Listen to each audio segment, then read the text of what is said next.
Today I'm going to talk about practicing a few different ways to recognize different intonations.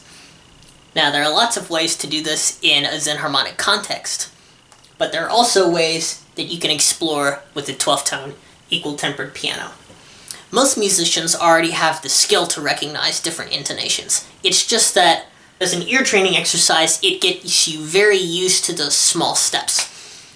Whenever somebody undertakes Zen harmonic ear training and figures out how small steps can really sound in the voice and in the ear perceptually, there is like a widening of everything.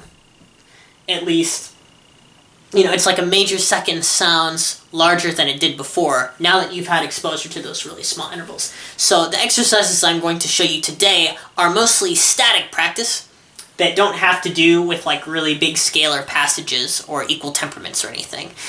Just a few little different ways to get used to the fact that the intonation of something is changing and it's slipping out of those 12 notes. Basically, this will get you used to that. Of course, you can use the piano for it, the 12-tone equal-tempered piano, and you should also have pitch matching really down. By pitch matching, I mean if I just play some random note, I can immediately get to the center of the pitch. And I kind of hear in my voice that it blends. So there's that.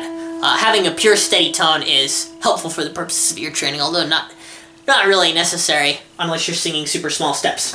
So getting in the center of a pitch is really important. One thing that you can do to get used to small steps is to see how much of a small distance you can sing against it. So like, for example, I'll try singing in the center of this pitch, and then I'll try singing down, say, like 35 cents.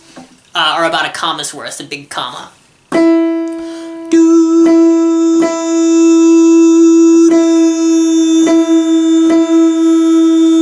You can hear that I'm a little bit out of tune and there's sort of a wobbliness in the sound. You might consider it detuning.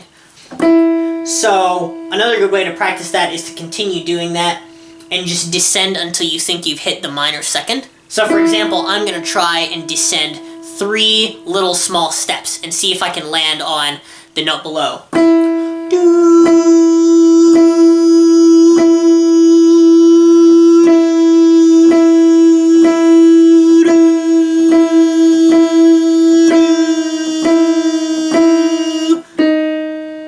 Oh, I still wasn't even there. I maybe went down like maybe about 70 cents, and I could have gone down 100 cents. So these exercises are really, really good for precision and feeling out the small steps, although they don't do as much for you in like larger contexts. They get you used to that sound. Another good static exercise you can do is to try and sing just like a little, maybe like 3-note lick of your choice, but try and change the intonation so that it will either contract or stretch, and then see if you can do that so much that you land on a different 12-tone equal-tempered note. This concept is also covered in the Approaching a Destination video.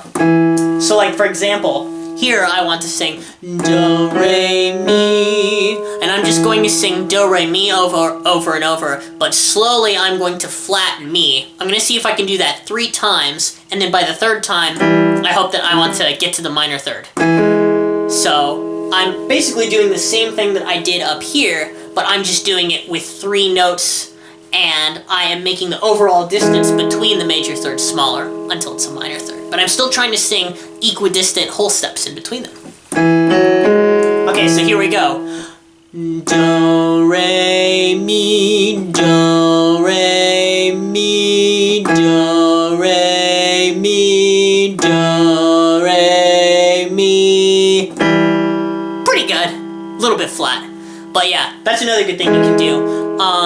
I also might try doing this with the perfect fourth. So I'm going the other way. I'm going to sing do, re, mi, and then do, re, mi 3 times, and by the 3rd time, I'm hoping my mi is so sharp that it's really a perfect fourth. So this is another good thing to try. And of course, you can do this with various other kinds of little 3-note things. You don't have to do do, re, mi. You could do do, ra, me, do, mi, so, anything you want. 3 notes is a really easy amount, so that's why this works so well. Do, re, mi, do, re, mi, do, re, mi, do, re, mi. Pretty good. A little bit flat. But yeah. So those are good exercises that you can do to get yourself used to that, and then stopping on notes that you're not sure about and holding them and seeing how far off you are of the piano is also a really good way to sort of investigate that. I didn't cover exercises with leaping very much. That will be in some more videos, but you can try leaping Zen harmonic chords and then holding to see how off you are. And you can also practice targeted deviations. And of course, you know, you can try the famous exercise where you try to get in between two different notes. Like try and get equally high from this note and low from that note. Do, if this is 100 cents, do.